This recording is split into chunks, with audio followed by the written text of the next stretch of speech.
A win is a win, but we do not ignore in victory what we would beat up in defeat. And that was a sloppily played game that the Texans would have lost if it was against a real team. And with this version of Anthony Richardson, I don't think the Colts are a real team. I don't. I know.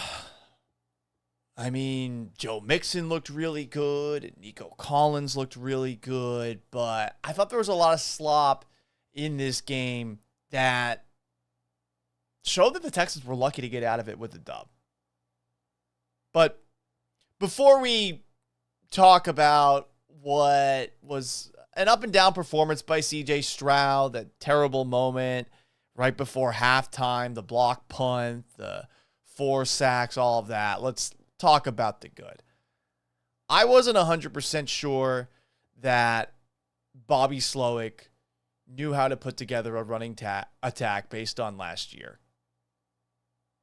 So today, against a good Colts front seven, it was really a pleasant surprise to see them do whatever they wanted against a Colts front seven that has Zaire Franklin and has EJ Speed and DeForest Buckner up the middle. Joe Mixon gave one of those turn back the clock, old school running back performances. He had 30 carries for 159 yards and a touchdown. And as the game wore on, you could tell that Indianapolis didn't want to deal with him. I don't know if the Texans are going to be able to use Mixon as much as they did today on a week-to-week basis, but if that's what you're getting out of Joe Mixon in his first performance with this team, and with the offensive line from left to right finally fully healthy, Laramie Tunsil, Kenyon Green, Juice Scruggs, Shaq Mason, and Titus Howard, that's a really good start. This isn't a bad run defense like the Cincinnati Bengals, for those who were jumping around and watching that game a little bit. Because the New England Patriots are a one-dimensional team, and they actually were able to have some success against Cincy. This was, I thought, a really excellent performance. And it's good to see, because I really was skeptical about just how well the Houston Texans offense can run the football under Bobby Slowick. I think it was totally fair to feel that way. I mean, last year, yeah, they had a couple of moments where Devin Singletary looked good, but Dameon Pierce, who looked so good in his rookie season, couldn't figure it out. And yeah, maybe Dameon Pierce isn't a scheme fit. He had a couple of nice carries today. They didn't use him that much. But I really wondered if a running back that the Cincinnati Bengals, who we were just talking about a second ago, let walk, clearly because they felt like he wasn't good. They were going to release him. So then they ultimately trade him to the Texans, who give him that extension. How good could he actually be? But the patience that he shows and the power that he has running the ball, they were very impressive. I honestly was not expecting that out of Joe Mixon, and I wasn't expecting that out of the Texans running game. I was hoping to be competent, not dominant. But that's exactly what it was today. I mean, that was a hell of a performance on the ground. 40 carries for 213 yards as a team, 5.3 yards a carry, and a touchdown. It was really good. Some people are talking about the turf. Luda asks, where did you watch the game at? No, I watched the game here, and then I procrastinated for hours and hours and didn't do the post-game show. One of the things that I know has sucked for Texans fans watching games against the Colts has been that there's always been one Indianapolis Colt who bullies us, right? For years, it was Peyton Manning. After Peyton Manning, it was T.Y. Hilton. Of late, it's been Jonathan Taylor. But for the first time in Texans franchise history, they actually have somebody that you could point at and say, this guy is the Colts boogeyman. It's Nico Collins. Of course, last year, the first play of that Saturday game where he was their entire offense, they throw the 70-yard touchdown pass to him. You're feeling really good. It was a very tight game the rest of the way. But it's not just that play. It was all of that game. It was all of this game. 6 catches for 117 yards. It was all of the second game of last year. You're going to be blown away by what Nico Collins has done against the Houston Texans in these last 3. 22 catches for 458 yards. And I'm just happy that finally a franchise that has been in existence since 2002 and has been dominated by that specific team has somebody who could do the same to them.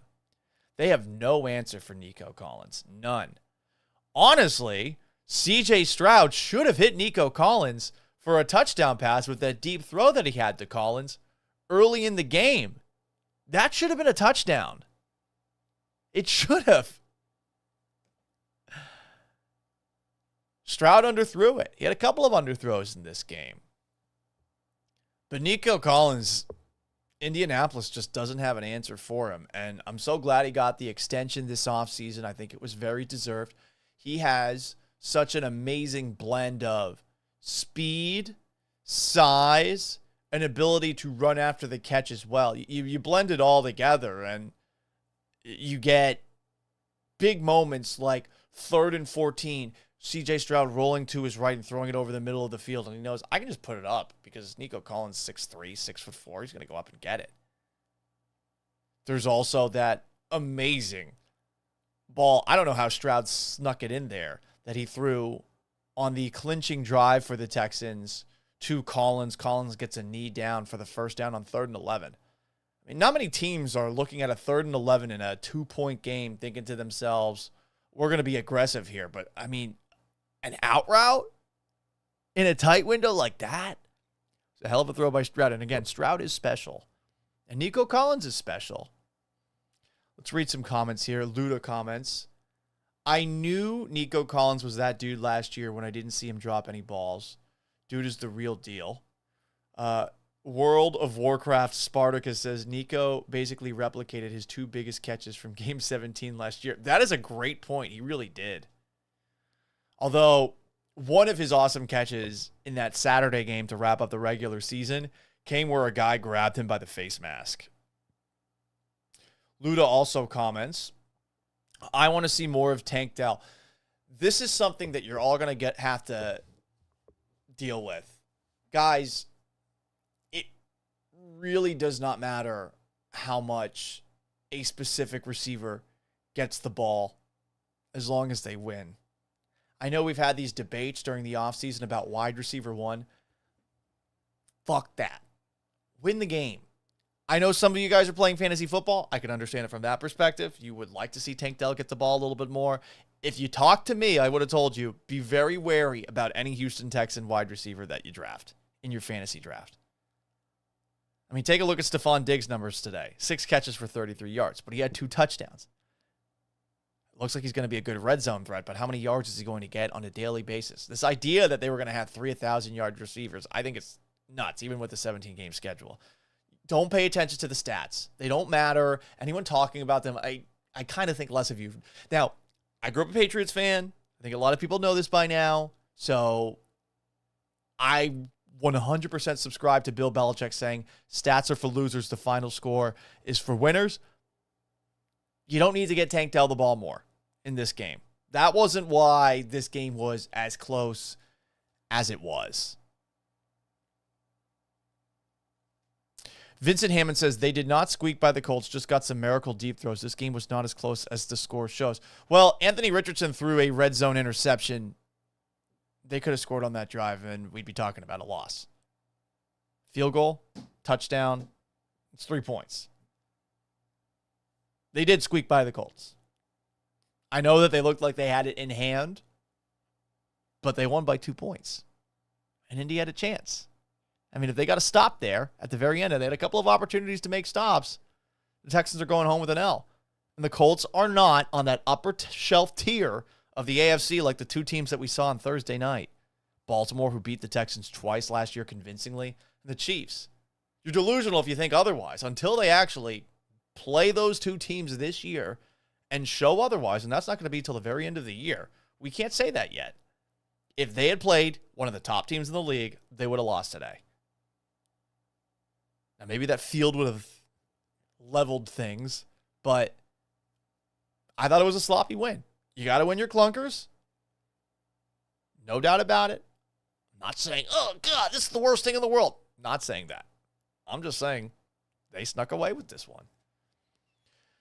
I will continue to give some credit, though, because if I'm doing my 3 stars of the game, star number 1, like it's hockey, Joe Mixon. Star number 2, Nico Collins. Star number 3, the entire Texans run defense. I did not think that Jonathan Taylor, who in his time against the Houston Texans is averaging nearly 6 yards a carry, would be held to 16 carries for 48 yards. 3 yards a carry. I mean, we're talking about one of the best running backs in the NFL in Jonathan Taylor. A guy that I still can't believe that wasn't on the field for the Colts in that critical 4th and 1 situation. And I know he was banged up in that game, but come on, guys. What are we doing here, right? What are we doing? It's 4th and 1. We got a 3rd-string running back on the field. Mike Goodson, that poor guy. Taylor was on the drive, in there the entire rest of that drive, and he comes out on 4th down. What were they doing? I don't get it. I think Jonathan Taylor would have wanted to stay in there. But anyway, that's neither here nor there. What the Texans did today from a run defense perspective was really impressive. I didn't see that coming. Both outcomes in the run game for the Texans, as a run offense and as a run defense, those were surprises to me. Taylor's a really good running back. Azeez Al-Shaair, Henry To'oTo'o. You saw coming up and making some tackles.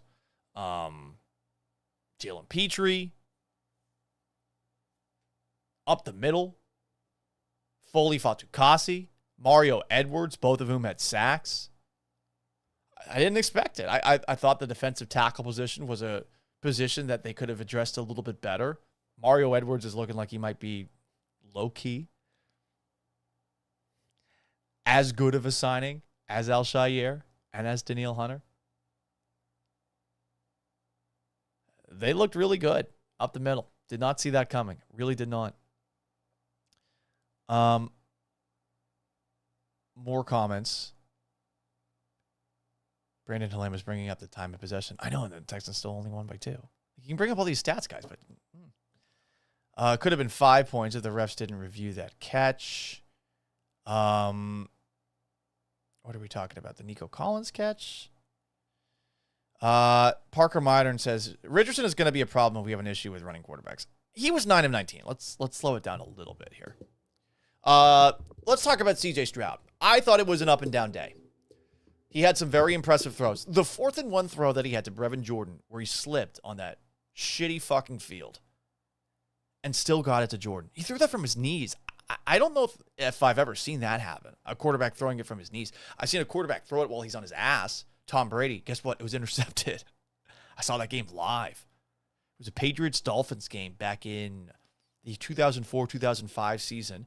I was talking a lot of shit as a diehard Patriots fan at age 15, and a Dolphins fan threatened to strangle me with my own intestines. I'm not kidding on that front. But in that game, Tom Brady, on his ass, threw an interception. I think he had 4 interceptions in that game. It was a horrible, horrible game. CJ Stroud, meanwhile, on his knees, somehow throws it to Brevin Jordan on a 4th and 1 for a first. Who would have done that? The 3rd and 14 throw that I talked about over the middle to Nico Collins, he's rolling all the way over to his right. He throws it over the middle of the field. That was a brilliant ball, too. And then that throw to Nico Collins on the clinching drive, 3rd and 11. I do not know how he fit it in that window. So there were some really impressive moments from CJ Stroud, and we are going to start holding him to a very high standard. I felt like we never quite did that with Deshaun Watson, who sucks. Did you see that today? Oh, my God. He was so bad for the Browns. He just looks like his shoulder doesn't work anymore. But I felt like with Deshaun Watson, we had the kid gloves. I really think that C.J. Stroud could be one of the top 2 quarterbacks in the NFL by season's end. I think that highly of him. As somebody who grew up watching Tom Brady, I think there's some Brady tendencies, except for Stroud can move. He's got the accuracy. He's got the impossibly cool pocket presence about him. So we have to hold him to a high standard, and there are some things that I want to touch on. First, though, missed this in my notes. He and Stephon Diggs in the red zone. That is going to be a really good combination. Those slant plays seem unguardable that they're running. And this was how it looked like in training camp. if you went out to these practices, when CJ Stroud and Stephon Diggs were working with one another in the red zone, it was working a lot. And I think that's going to continue. So if you have Stephon Diggs on your fantasy team, of all the receivers for the Texans, if you care about that stuff, he's the guy to have because I think he's going to score the most touchdowns. But I want to nitpick some CJ Stroud here. He had several near interceptions and made more risky throws than I'm used to seeing from him. One was right after halftime. This one drove me crazy. When you're throwing the ball away, I get it. You're being sacked. And you want to get the ball out of bounds. But if you're thinking about throwing it away, and you're throwing it to the sideline from the middle of the field, these fields are what, like 55 yards or so? You better know that you can make it to the bench. Because if you lob a ball up like that, a defender not only can pick it off, he can take it to the house. I thought that defender made a hell of a play catching the ball and getting his second toe down. I honestly was unaware of the NFL's rule where you have to have your full foot down inbounds. I figured as long as you had the toe down first, that counted as a full foot. I guess not. I don't know when they changed that. But I disagree with the principle of that rule. I think if you have 1 foot and 1 toe down, that is 2 feet. But he got lucky on that one. He had that deep pass that he also underthrew, like the deep ball he threw to Nico Collins to Tank Dell. That should have been intercepted as well. There was another interception. They got called back on a defensive holding. He was sacked a few times. That wasn't on him. I think the offensive line had a rough day. Remember, there was that one where Titus Howard might have been skating backwards on that shitty field and tripped up C.J. Stroud. 2 Laramie Tunsil false starts again. But, I mean, you kind of expect that. Do we even get mad at that anymore? But the thing I really want to criticize, and I hope he learns from this, is the sequence at halftime. And I know that, for the most part, we were all very confused watching that on TV. What the hell happened there? Now, if you need a refresher, C.J. Stroud threw a pass to Dalton Schultz. Schultz caught the ball, but they weren't sure whether or not he caught it. So automatic review looked it over, and they determined he caught it, but when you have a play that goes under review, there has to be a 10-second runoff. And I guess for whatever reason, the refs decided we're going to reset it to 15, and they forgot to do the runoff. And it seemed like the Colts called a timeout. I heard a whistle. I never saw any of the officials doing a stop the clock motion. It's that motion for those who don't know. I didn't see any referee do that. But the broadcast started talking as if a timeout had been called by Shane Steichen. And you see the referee going up to Steichen and they talk. And then the referee comes out of that and he starts apologizing for confusion. And he said that the clock is going to move to 5. And I don't know what else he said, but it felt like he was rather unclear. So the referee should have done a better job there. No doubt about it. But as soon as that referee said that there's 5 seconds on the clock, CJ Stroud should have known, hey, all we can do in this situation if we're on offense is spike the football. 5 seconds, you can't do anything with that. You could theoretically throw a pass to the sidelines, get 2, 3, 4 more yards or something like that. But, I mean, you're getting greedy at that point. You have Kymie Fairbairn. Kymie Fairbairn had 3 50-plus yard field goals today, which is the most by any Texans kicker since 2007. It was Chris Brown. I didn't know Chris Brown was capable of that, to be perfectly honest.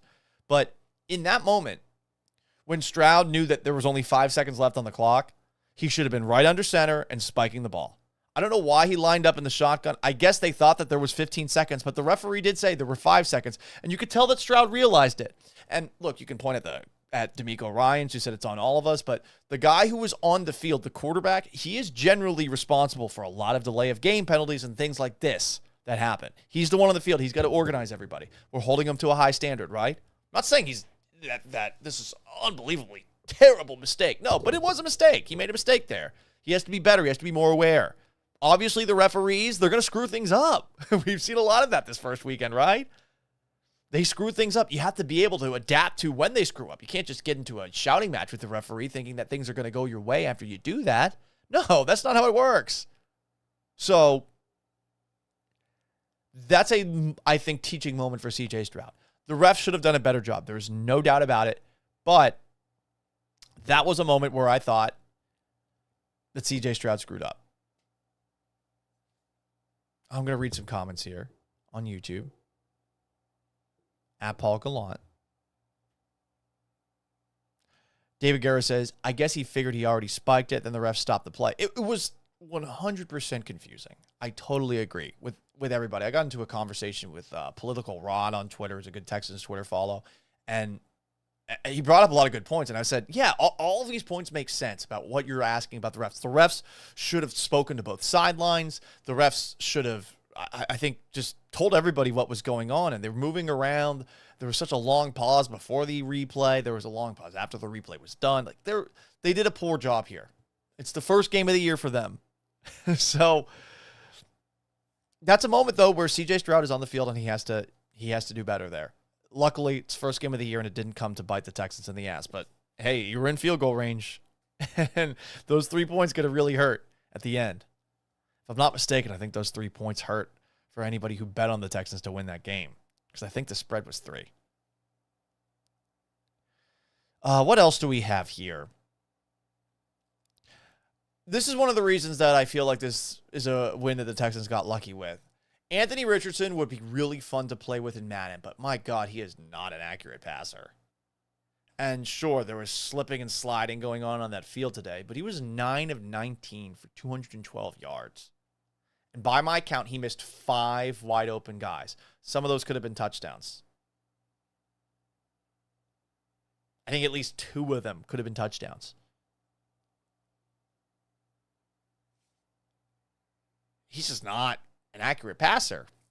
And if you're going up against a team that it has a mobile quarterback but has a passer that's inaccurate like that, you got to win that game every single time if you got somebody like CJ Stroud under center. Lamar Jackson is going to complete passes like that. He'll miss some, obviously. We saw some on Thursday. But Anthony Richardson's really inaccurate, even though I think he's got a lot of talent. I mean, there were some of those throws. He looked like that guy for Florida State, DJ Ugalele. I think that's how you pronounce his name. He had some really bad throws in this game. And one of those misses was a beautiful interception by Kalen Bullock.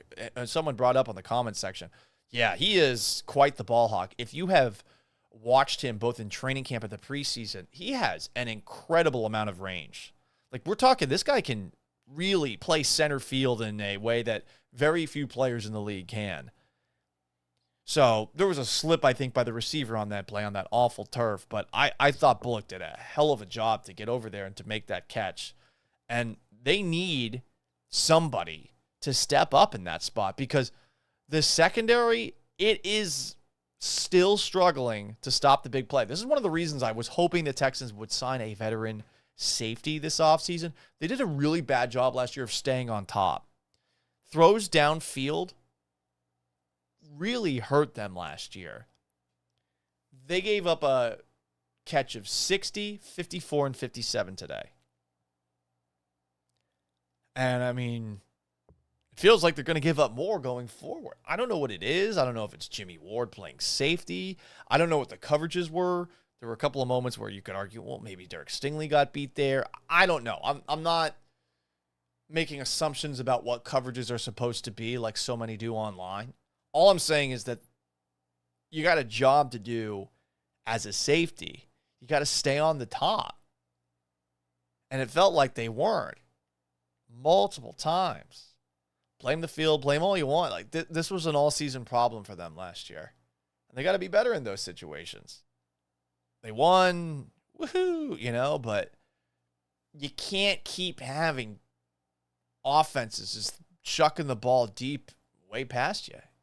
It seems like that happens a lot. I'm going to read some comments here before the final thoughts that I have. Most of them are about that new turf. The Colts were holding a couple of guys on the almost interception of CJ. Well, one of those interceptions, yeah, there was a holding. And they called it, and they called it back. DeRhino says, yes, CJ in the secondary didn't look sharp at all, but the thing that gives me confidence, one, I know it will get better, and two, this is the kind of game we would usually give away. Totally fair, but I feel like we got to raise the bar a little bit given that the expectations across the league are higher for this team. We got to hold them to a higher standard. If all this hype is true, a 29-27 win over the Colts shouldn't be that satisfying. It's satisfying for sure. They're in first place alone in the AFC South. That's awesome. Titans lost. Will Levis didn't look good in that game. You beat the Colts. Anthony Richardson, very inaccurate. Jaguars blew a lead against the Miami Dolphins. And Tyreek Hill, who got arrested before the game.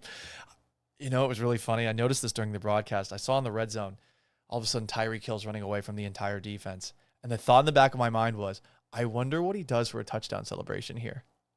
And they zoomed in on him.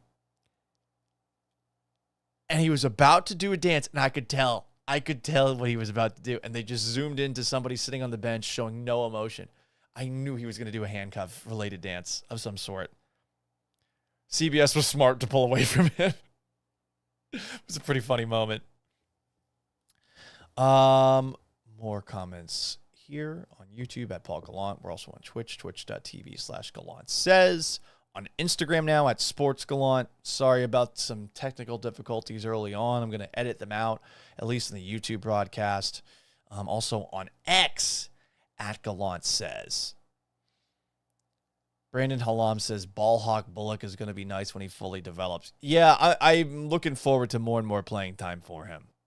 I don't know what the snap count is for him right now. Usually Pro Football Reference updates that by tomorrow, so we'll see how much he played. But it was really good.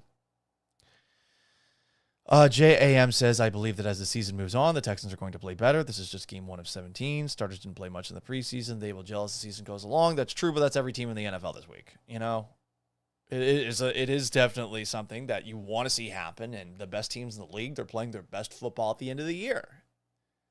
But we still got to hold them to a high standard here, you know? But I don't think you're making excuses here. Brandon Halam says, Bullock made a crazy interception in front of me at camp that no one even mentioned that day. He also says, hopefully, people will wake up and get them doing something about staying on top. David Guerra asks, do you think they will be using British Brooks on offense or will he stay on special teams? Yeah, that was a hell of a hit by British Brooks on special teams. Frank Ross is going to be pissed about that blocked punt. He's their special teams coordinator, in case you don't know. But that hit by British Brooks, holy crap, that was impressive. I don't know how many people know about Terrell Davis. It was an NFL Hall of Famer. I'm saying that because I remember him playing, but it was from 1995 to, I want to say, like 03 or so. Terrell Davis was, I want to say, the 4th or the 5th string running back for the Denver Broncos in 1995. They played a preseason game in Tokyo, and he fucked somebody up on a kickoff return. And from there, somehow he ends up being, I think, the starting running back by the end of the preseason. And next thing you know, he has a couple of incredible seasons. His first couple of years in the league, he had a 2,000 yards rushing season. And he's a Hall of Famer because he helped the Broncos win 2 Super Bowls. And it all started because he lit somebody up on special teams in a preseason game. It's an awesome story. More comments here. World of Warcraft Spartacus says, it looked like they were all unprepared to go deep field. Like they were caught by surprise every time. Yeah, and I mean, that's been happening for a while. I don't know what the hell's going on that front. Like, Matt Burke, D'Amico Ryans, they got to look in the mirror and figure out why it is that they're so susceptible to giving up big plays. Like, they haven't gone up against a killer of a quarterback yet, you know? I'm not just talking about today because Anthony Richardson's clearly inaccurate. I mean, last year, Lamar Jackson's not the kind of quarterback that would scare you in terms of just throwing it deep on you, you know? Patrick Mahomes, Lamar Jackson. I think they play the Dolphins. Tua Tagovailoa. Like, you got a lot of quarterbacks that can really just throw the ball against you all over the field. And the hope is that Kalen Bullock is playing more by the end of the year. But Jimmy Ward seems like he's always nearby things that you don't want to see happen. And I think he had a couple of deflected passes today. He maybe only almost had an interception, but yeah, not looking great against that. Rich Boy Jay says, any thoughts on the Bears game next Sunday night? We'll talk about that on my radio show tomorrow. Joe George, my co-host, he is a Bears fan, and I am kind of curious to pick his brain. He watched more of that game. I did not see much of it. I did see Caleb Williams' stats for week 1, and I think he threw for less than 100 yards. They were very unimpressive. I'll just say this about all young quarterbacks, and I said this about C.J. Stroud. They're probably not the guy. Expect nothing. You can only be happy. Just expect the guy's not going to work out. And, it's worked out great with C.J. Stroud, that's for sure. More comments here. Skeeter 2 times says the Proud Boys haircut. Is this a Proud Boys haircut? Isn't this like a fade? I don't know. Fuck you, Skeeter. Devon Cavavo says, we got the dub at the end of the day. That's true. And again, I'm just saying, do not ignore in victory what you would beat up in defeat.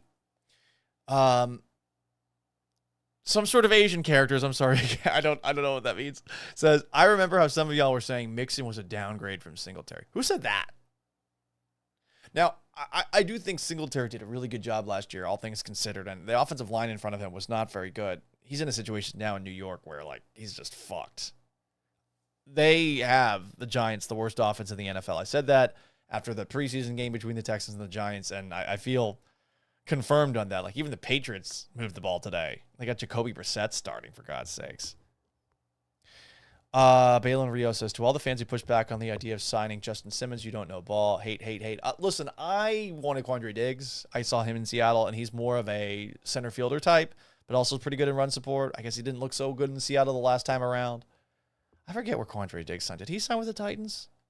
Yeah, he signed with the Titans, and Jamal Adams did too. Where did Justin Simmons sign? Justin Simmons, Falcons. That's it, the Falcons. Right after that, they went and got Judon too. This is a fun stat from Brandon Hallam. Joe Mixon is 4-1 versus Mahomes and took a team to a Super Bowl. I mean, he's a running back, but that's fun. That's very fun. Let's talk about the field. The field.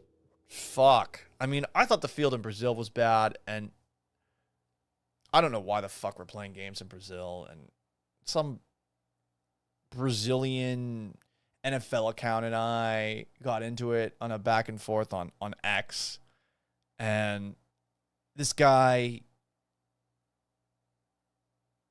said I was not only a xenophobic person, but I was a racist person for not wanting to play games in Brazil. I looked this up, and artificial intelligence confirmed it because I didn't want to get canceled for saying this, but Brazil's not a first world country. It's not. And they had one job for this game. Forget all this shit around in the kidnapping capital of Brazil, Sao Paulo. Forget that, if you can. They had one job. Have a field that fucking works. And what did we see out there? Slipping and sliding in the same way that we just saw in the Texans-Colts game today. But the interesting thing here is I actually am going to cut Brazil a little bit of slack today. You had a brand new turf field. And it looks like that. Why did you wait to install it until the beginning of the regular season? I mean, if I'm a Colts fan, I might be mad at Jim Irsay for the new turf, the new field. I think it's justifiable to be mad about it, right? I mean, everybody was slipping and sliding. It led to an interception. It led to some bad plays for the Colts. What were they doing? I truly don't get it. Really, I don't. I don't understand why they decided to pick this as the week to roll out the new field. And it's like they didn't have anyone testing it at all. Or if they did, it was a bunch of yes men. But field turf can be slippery as somebody who has played flag football games on it from time to time. But that was was ridiculous. It was like there was oil or something on it, you know? Ugh. Carlos Lamo says the field would be on the NFL and not the Brazilians. Well, the Brazilian arena, it's a Brazilian soccer arena, right? So the NFL has to work with these people in another country to make it happen. So it is on the Brazilians. What? They're just going to bring in a bunch of people from out of Brazil to go look at that field, which is theirs, and do what they want with it? No, you have some framework of what you're going to work with, and that field was fucking awful. And sure, don't get it twisted. I'll blame the NFL for anything. The NFL suspending Tom Brady for 4 games is one of the most ridiculous things that's ever happened, considering some of the suspensions they've given out to other guys for other things. But I don't get why we're playing in Brazil. I just don't get it. I don't get it. What's the end game here? Why are we playing in a game? Why are we playing a game in a country that shares no values with the United States? They're censoring free speech. They had the second most Nazis in the world in the 1930s. Second most. Harbored Nazis after World War II. Have neo-Nazis now. We share nothing with Brazil. Other than in certain parts of our countries, there are nice beaches. But not everywhere. That's it. I don't get why we're playing in Brazil. I don't get why we're playing in fucking Germany. Sorry, you started a world war less than 100 years ago. Can we at least wait until it's been 100 years?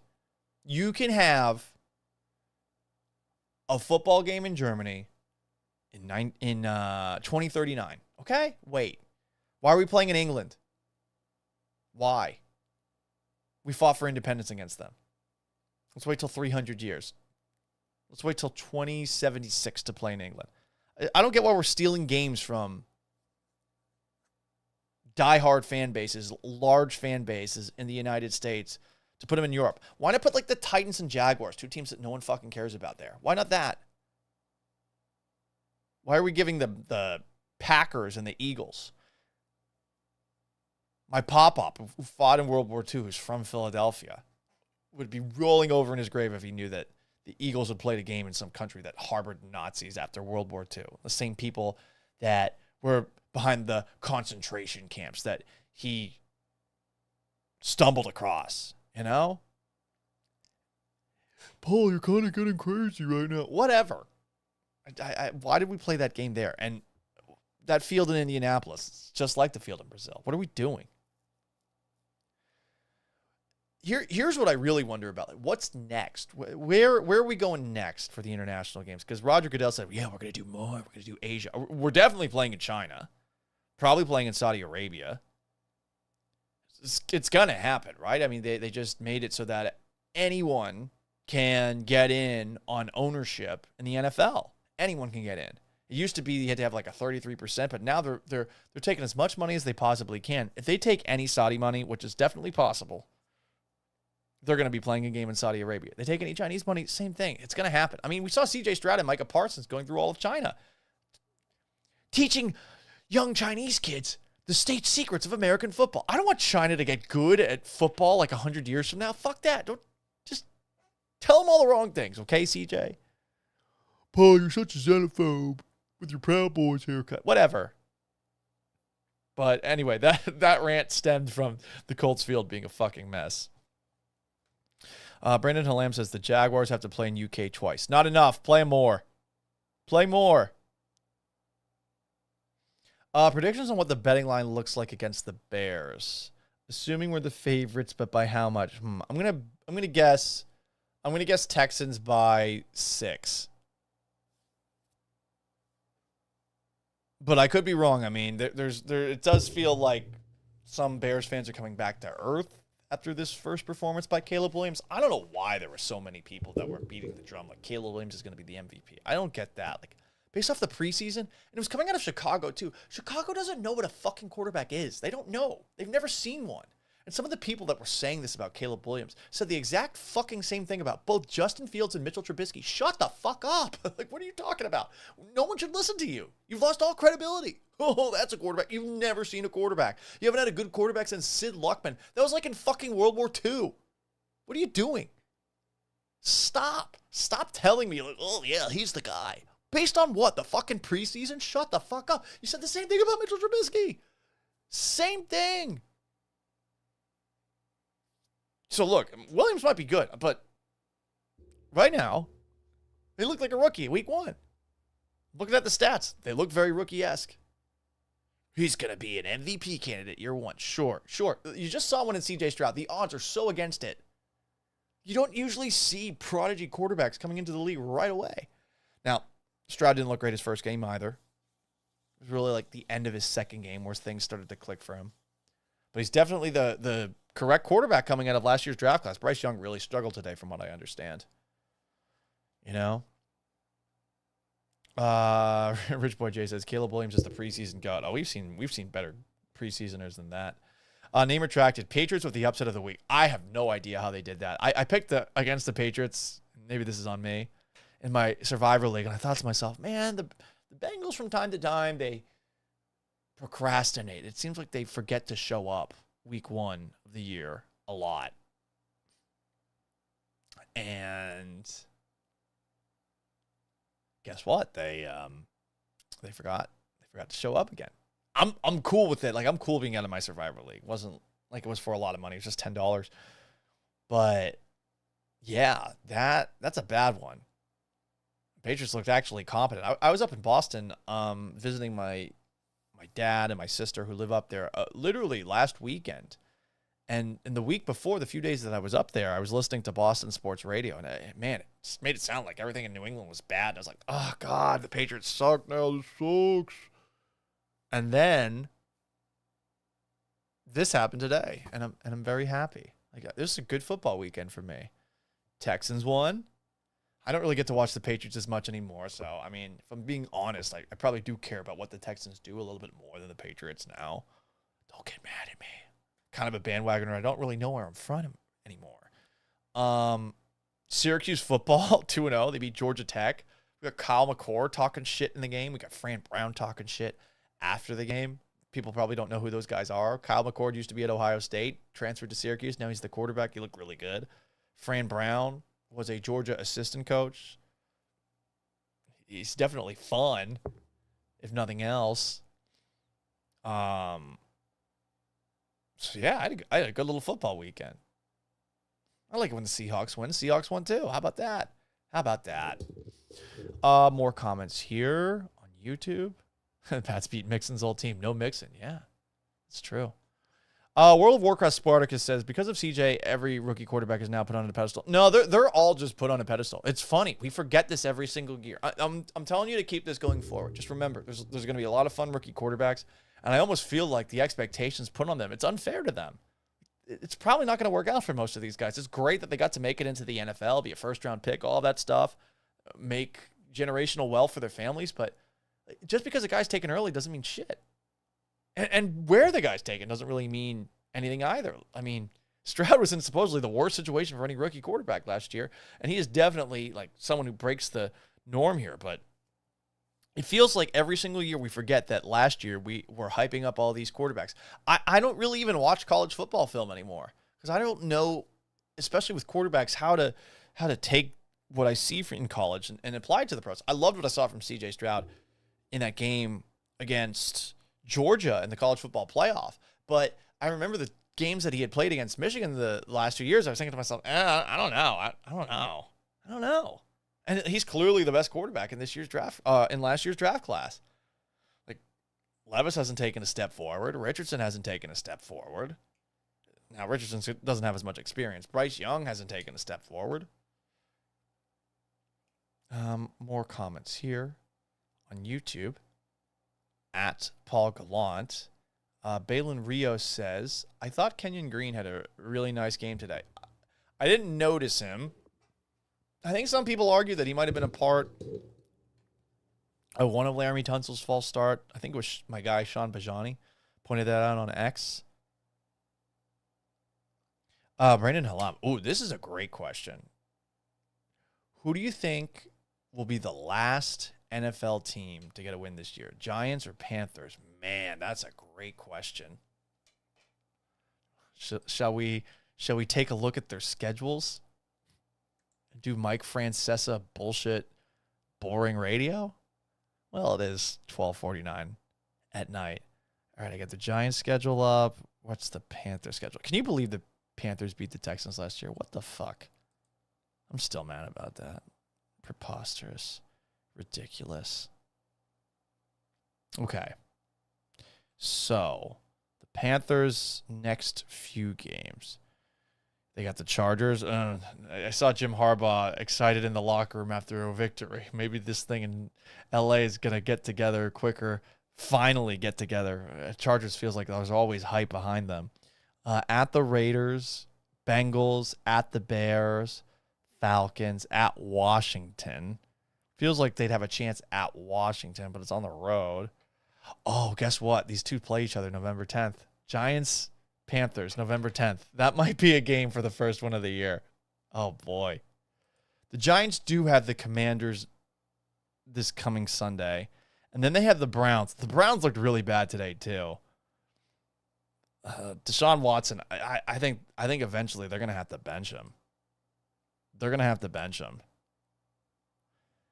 Luda asks Jets. I don't. Hang on. Sorry. There's a lot of comments here. Name retracted. You think the Texans will face Drake May week 6? Probably if the Patriots are doing what they want. I don't think they want to play Drake May this year. I think the prevailing thought in New England is that their offensive line is so bad, and if Drake May goes in there, he's going to have like David Carr kind of experience, you know? What other comments do we have? Rich Boy J says, what do you think happened on that block punt? I'm going to have to watch that one back. Might have been Townsend holding the ball too long, but it felt like the Colts got really good pressure there on that specific play. Might have timed it better. Guys slowing their heels. Maybe Townsend is too close to the center. I honestly, I do not know off the top of my head. Balin Rios. Going to take some time for the offensive line to get some continuity together, but I don't think it was all that bad. It was ugly at times in the passing game, but the running game looked great. Exactly. Yeah, the running game was awesome. The pass protection definitely shaky from time to time. What I want to believe is that field that was so slippery led to a lot of offensive linemen who weren't able to get proper footing. Footwork is so important for offensive linemen. So if you're not pushing forward, you're getting pushed back. Maybe that's why it was so easy for the Texans to run the ball. But then think about what the Texans' run defense did against Jonathan Taylor. I'm still stunned that they just shut him down. Drew Vandervoort says, Bengals Chiefs next week at Arrowhead is going to be awesome with Hollywood Brown back from injury. It should be. I hope that we get all the hype, all the buzz that we normally get before these games where both teams are talking shit to one another. This is one rivalry in the NFL where it feels like there's actual bad blood in the week leading up to the game. Balin Rio says this is a good Colts defensive line too. Yeah, on paper it certainly is. All right, guys, I'm going to wrap this thing up. We'll be back at it tomorrow at noon. I'm going to play some of what we heard from D'Amico Ryans. We'll play highlights as well. If you don't know, I have a radio show from noon to 3 on ESPN Houston. There's an ESPN Houston YouTube channel, so you can watch it on that. Also on Twitch at ESPN 975. But say you're on a variety of different apps watching me. I have a Facebook page, facebook.com/PaulGallantSports. I have an Instagram page. For the first time, I actually broadcast to Instagram. Never knew how to do it. Sadly, I think it led to some technical difficulties at the very beginning of this show, but that's at Sports Gallant. At Gallant says if you want my personal profile to see me posting thirst traps and basic shit with Fast and Furious quotes as the captions. Seriously. Did I say Twitch? I think I did. I said YouTube at Paul Gallant on Twitter, at Gallant Says on Twitch, at Gallant Says, but we'll start putting this back up in podcast form. I waited too long to do this, and I'm sorry about that. I'm not sure what time after the Texans-Bears game I'll do this. The plan is for me to do this on a daily basis. I'm still trying to figure out a time that works for me because I put a lot of prep into the radio show, and sometimes I'm a little burnt out after the radio show is done. But I would expect another show tomorrow. Maybe we'll do it after Monday Night Football, so we'll have something fresh to talk about because I want to focus more on football. We will, when playoff season comes around for the Houston Astros, react to some of those games. But I got to say, like, fuck September baseball. I don't give a shit. I really don't. I'll watch it because it's my job, but, like, can we just get to the real playoffs? We got 20 games left, and half of them are against the A's and the Angels. Like, fuck that, you know? Luda asks, where are we watching the game next week? I'm a nerd when I watch these games, man. I watch them at home with a notebook and I wear these, like, Jeffrey Dahmer glasses and take notes. It's not the coolest experience. But I appreciate y'all joining me. I hope you guys have a great night. It's really awesome to see the Houston Texans with a win in the dub column. And to play us all out, hit it, Clay Walker. It's football time in Houston, and we're ready to play. So long, farewell. And if you want to listen to me on the radio, catch me noon at ESPN Houston. Peace.